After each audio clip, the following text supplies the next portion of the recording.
So let's look at some of the details of Android runtime and the compilation process of an APK with a lifecycle diagram.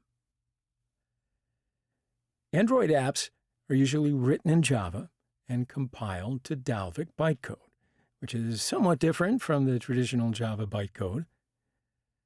The Dalvik bytecode is created by first compiling the Java code to class files, then converting the JVM bytecode to the Dalvik DEX format with the DEX tool.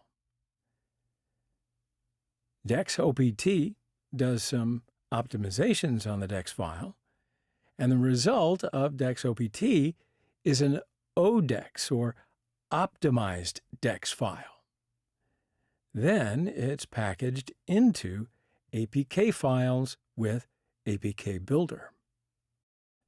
So let's have a look at that, because APK, it stands for Android Package Kit, and also Android Application Package. So it's a file format that Android uses to distribute and install apps. It contains all of the elements that an app needs to install correctly on your device.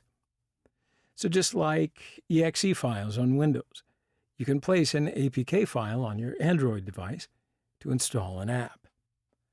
ODEX files and DEX files are executed by Dalvik. Dalvik also uses just-in-time compilation, which was introduced in Android 2.2 Froyo. Just-in-time compilation adversely affects performance because compilation must be performed every time the app is executed.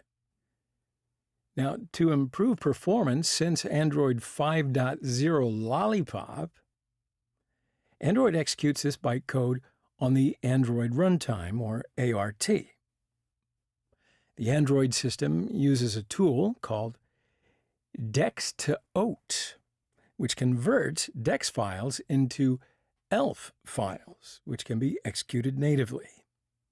So instead of having bytecode that is interpreted by a virtual machine, it now has native code that will be executed natively by the processor. So this is called ahead-of-time, or AOT compilation. Now, as the name would imply, apps are pre-compiled before they are executed for the very first time.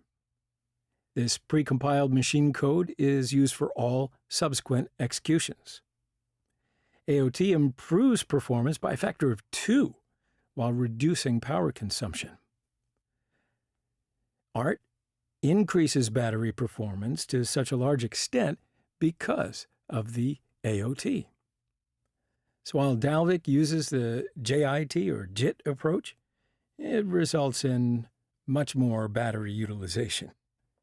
So the key difference between Dalvik and ART is the way the bytecode is executed.